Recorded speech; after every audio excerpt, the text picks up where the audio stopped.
Today we are going to discuss about financial statement.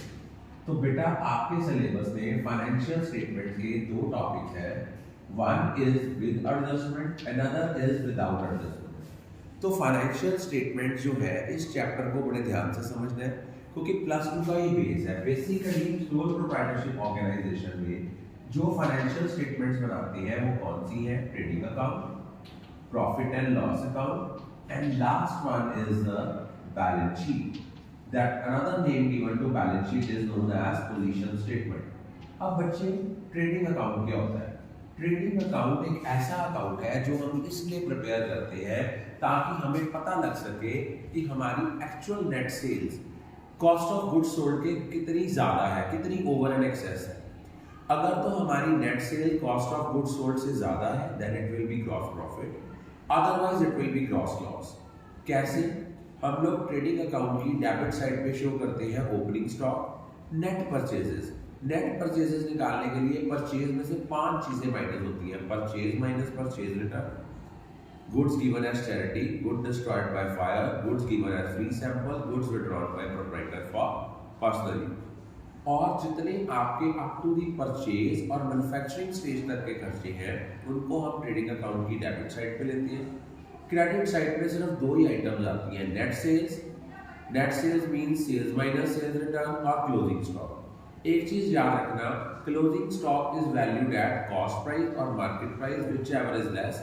Why it is so? Because of conservatism concept और prudence concept. ये concept कहता है do not anticipate profit and provide for all possible losses. तब तक हमने profit को अपनी books of accounts में शो नहीं करना until and unless it is realized. लेकिन अगर किसी लॉस की मिनिमम पॉसिबिलिटी अराइज होने की है उसको अपनी बुक्स ऑफ अकाउंट्स में शो करो. उसके बाद क्या होता है, अगर क्रेडिट साइड का टोटल ज्यादा है और डेबिट साइड शॉर्टर है then it will be gross profit, otherwise it will be gross loss. Profit and loss account क्यों बनाते हैं ये जानने के लिए, in order to calculate the net profit और net loss suffered during the year. Net देखो, प्रॉफिट एंड लॉस अकाउंट की दो साइड है, one is debit side, another is credit side. Credit side में क्या आता है, अगर तो ग्रॉस प्रॉफिट हुआ तो ये इनकम साइड में जाएगा और जो इनकम ट्रेडिंग अकाउंट में शो नहीं हुई वो सारी प्रॉफिट एंड लॉस अकाउंट की क्रेडिट साइड पे आएगी, like interest received, rent received, commission received.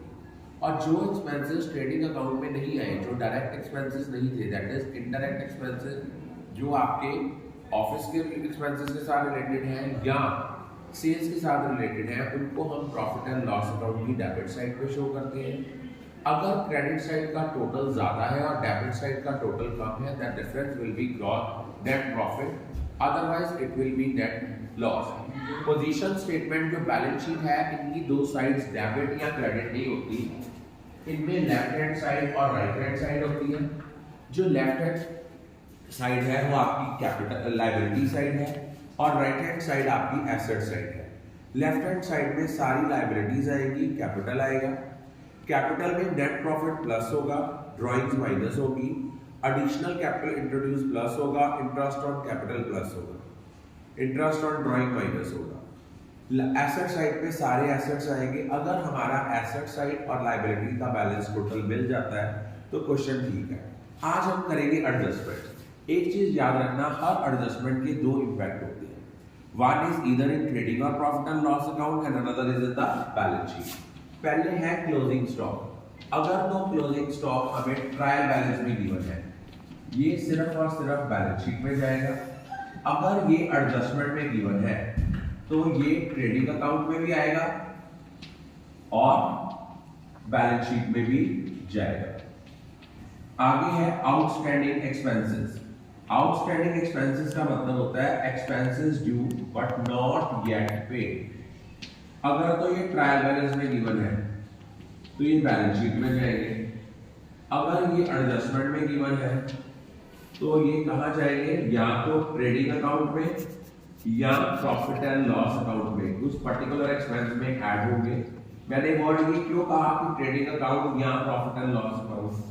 अगर तो वेजेस आउटस्टैंडिंग है तो वेजेस डायरेक्ट एक्सपेंस है, वो वेजेस ट्रेडिंग में आता है, ट्रेडिंग अकाउंट में वेजेस में प्लस होगा.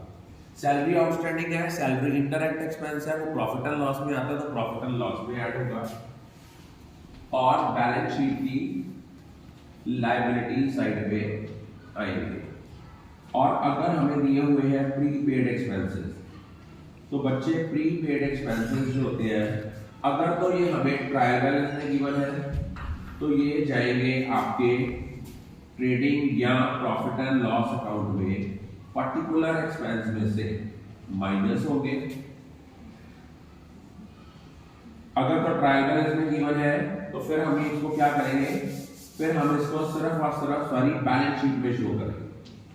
और अगर एडजस्टमेंट में गिवन है, only then it will be shown either in trading account or profit and loss account, और हम इसको बैलेंस शीट की एसेट साइड पे शो करेंगे। और अगर है अक्रूड इनकम वैसे भी इनकम ट्रेडिंग अकाउंट्स में नहीं आती है। अगर तो ये ट्रायल बैलेंस में गिवन है तो कहाँ जाएगी, बैलेंस शीट की एसेट साइड पे। और अगर एडजस्टमेंट में है तो ये प्रॉफिट एंड लॉस अकाउंट में आएगी as well as balance sheet में जाएगी। लास्ट एडजस्टमेंट जो बड़ी इंपॉर्टेंट है, that is provision for bad and doubtful debt. ये क्या होता है, इसको निकालने के लिए याद रखना, फॉर्मूला याद रखना। सबसे पहले हमने न्यू प्रोविजन कैलकुलेट करनी है। उसका फॉर्मूला होता है debtors in trial balance minus bad debt in adjustment into rate over 100। फिर आपने क्या करना है, इनमें दोनों तरह के बैड डेट्स को ऐड करना है। कौन से वाले भी, ट्रायल बैलेंस वाले भी और एडजस्टमेंट वाले भी, और ओल्ड प्रोविजन माइनस करनी है। अगर तो नेट बैलेंस पॉजिटिव है तो प्रॉफिट एंड लॉस अकाउंट की डेबिट साइड पे आएगा। अगर ये नेगेटिव है तो प्रॉफिट एंड लॉस अकाउंट की क्रेडिट साइड पे आएगा। लेकिन जब बैलेंस शीट बनानी है, बैलेंस शीट में डेटर्स को कैसे शो करना है, जितने डेटर्स दिए हुए हैं उनमें से बैड डेट इन एडजस्टमेंट माइनस करने